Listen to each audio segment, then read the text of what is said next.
चौधरी चरण सिंह की 111वीं जयंती के समारोह के अध्यक्ष माननीय चौधरी अजीत सिंह जी, यहाँ पर उपस्थित अखिल भारतीय कांग्रेस कमेटी के महामंत्री और पूर्व मुख्यमंत्री मध्य प्रदेश दिग्विजय सिंह जी, जेडीयू के हमारे कन्वीनर साहब शरद यादव जी, अध्यक्ष जी, हमारे साथी केसी त्यागी जी, संजय चौहान जी और हमारे अजीज जयंत चौधरी जी व उपस्थित स्टेज पर नेतागण, उपस्थित मेरे बुजुर्गों, नौजवान साथियों, मातृशक्ति, आज हम यहाँ सब एकत्रित हुए हैं चौधरी चरण सिंह जी की 111वीं जयंती मनाने के लिए।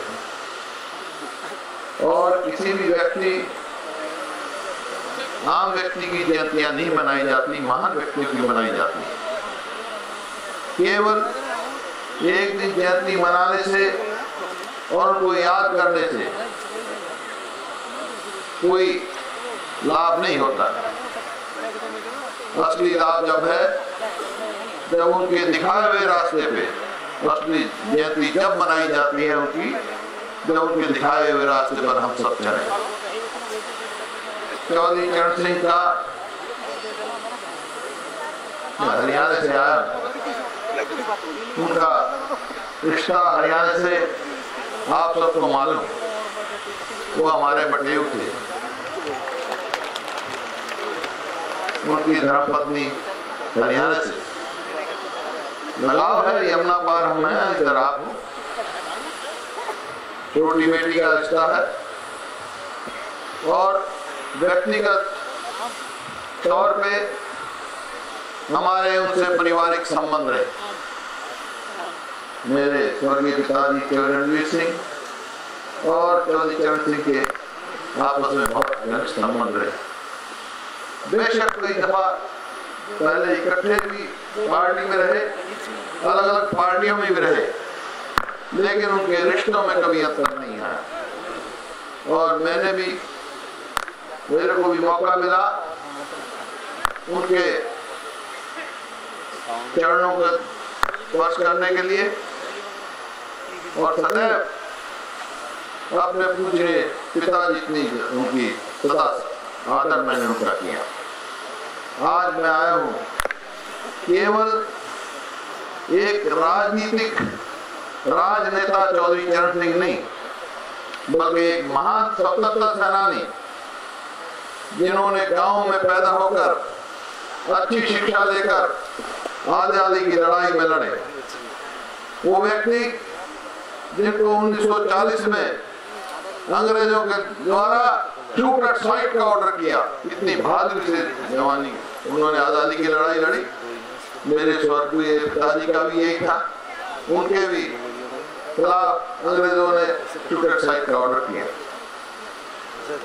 उस समय जो खास तौर पे हमारी बिरादरी है या किसान से संबंध रखते हैं, आजादी की लड़ाई में पढ़ने के बाद पढ़े लिखे बहुत कम थे, क्योंकि अंग्रेजों की एक वो थी कि किसान का बेटा कोई पढ़ जाए तो उसको अच्छी नौकरी लगा दे ताकि लोगों की आवाज न उठे। लेकिन चौधरी चरण सिंह ने आजादी की लड़ाई लड़ी और आजादी के बाद भी जो वो गांधीवादी थे, आर्य समाजी थे, जात पात में यकीन नहीं रखते थे, लेकिन एक बात में यकीन रखते थे कि देश के सब जो कमेरा वर्ग है, जो किसान वर्ग है, जो मेहनत वर्ग करता है, कमेरा वर्ग, वो सब कमेरा वर्ग एक हो, जात पात से ऊपर हो, एक हो। और यही कारण था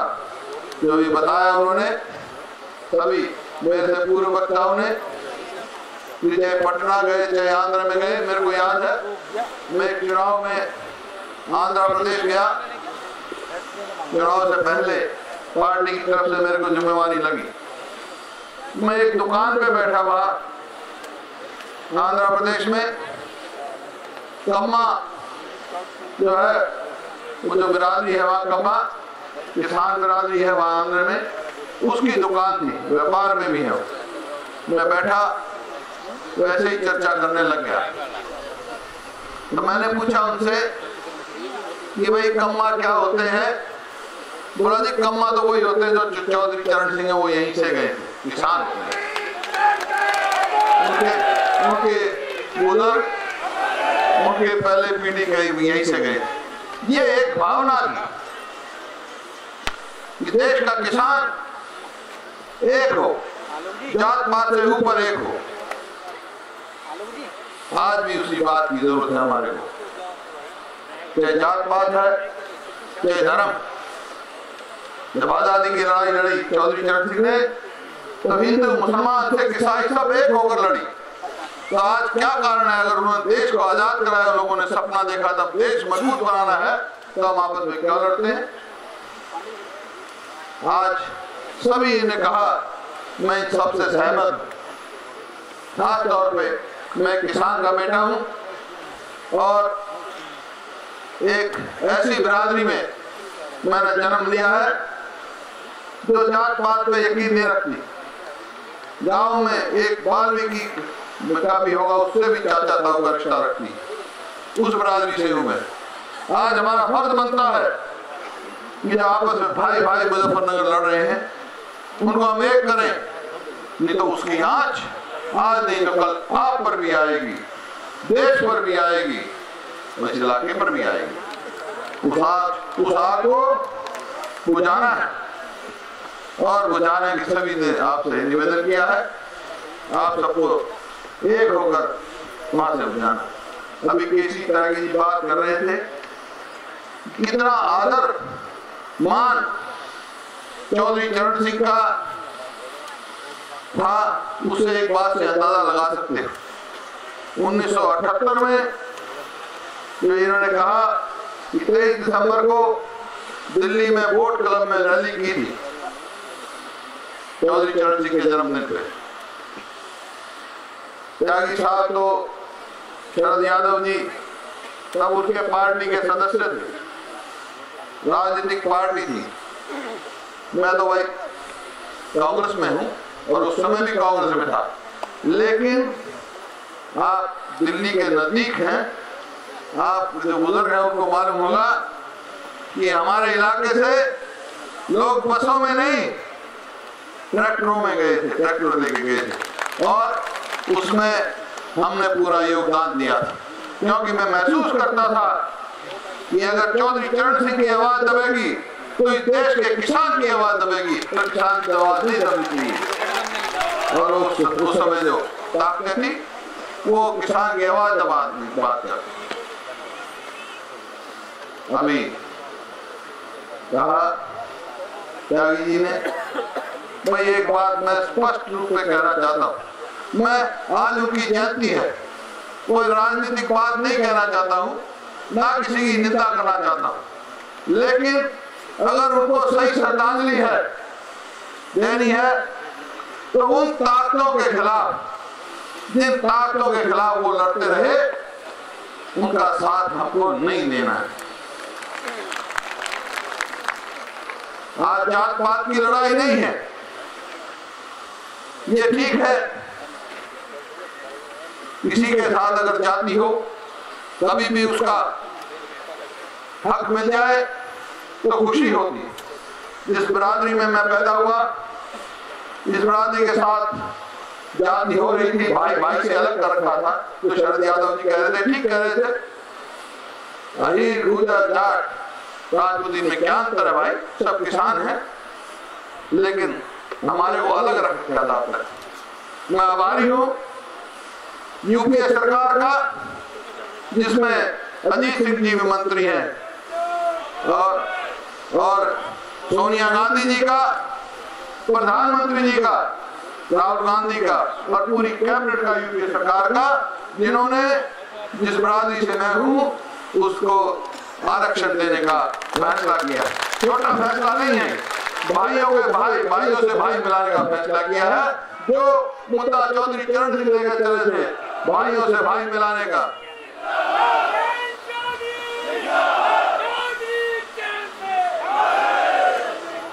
मेरे को मेरे को याद है चौधरी चरण सिंह से मेरे कई बार मुलाकात हुई, उनके विचार सुनने का मेरे को मौका मिला, उनके चरणों में बैठकर, और मैं उनसे बहुत प्रभावित हुआ। आज भी प्रभावित हूं उससे। वो किसी लाग लपेट के आदमी नहीं थे, वो ईमानदार व्यक्तित्व, संघर्षशील, और एक अपने जो आइडियोलॉजिकल बात से जुड़े हुए थे कि मेहनत का किसान है, मजदूर है, उसको अपना हक मिलना चाहिए। आज अभी यहाँ चर्चा हुई, त्यागी जी ने कहा, दिग्विजय जी का नाम लिया, मेरा नाम लिया, किसान की बात कही। अगर आज आप चाहते हैं कि किसान को उसका मेहनत का उचित दाम मिले, तो मेरे को बड़ा अफसोस है।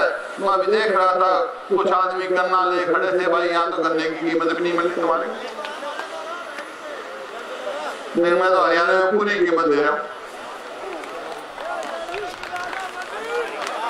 लेकिन मैं हरियाणा में कीमत दे रहा हूँ क्योंकि मैं किसान का बेटा हूँ।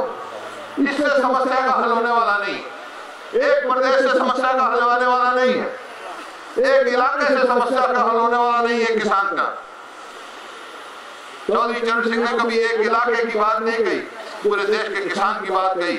आज उनकी पुण्य जयंती है, उनका जन्म दिवस है, तो एक इलाके की बात हम नहीं कह सकते।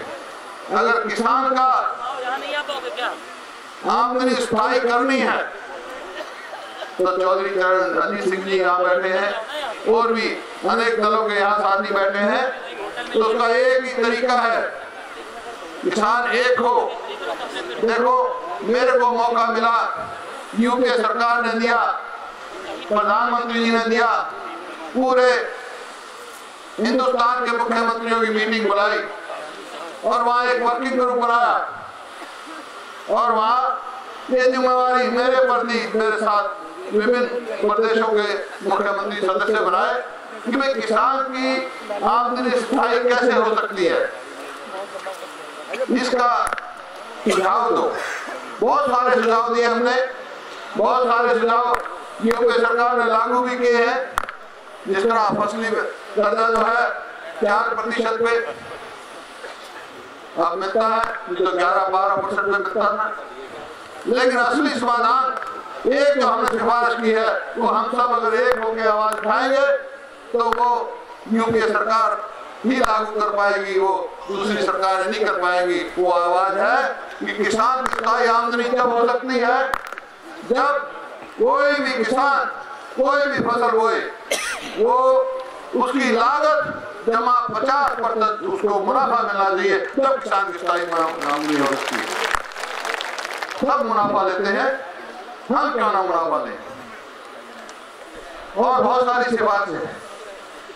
आज ये जो चौधरी चरण सिंह के जन्म दिवस में हम सब इकट्ठे हैं, वो इसी वास्ते है कि उन्होंने जो किसान की आवाज उठाई, किसान के लिए जो सपना देखा, कोई किसी दल में है वो उसको आगे लेके जाए, अपने अपने दल में उसकी आवाज उठाए, उसमें अपने आवाज उठाए, अपनी आवाज उठाए, और खाली फसल का भाव नहीं,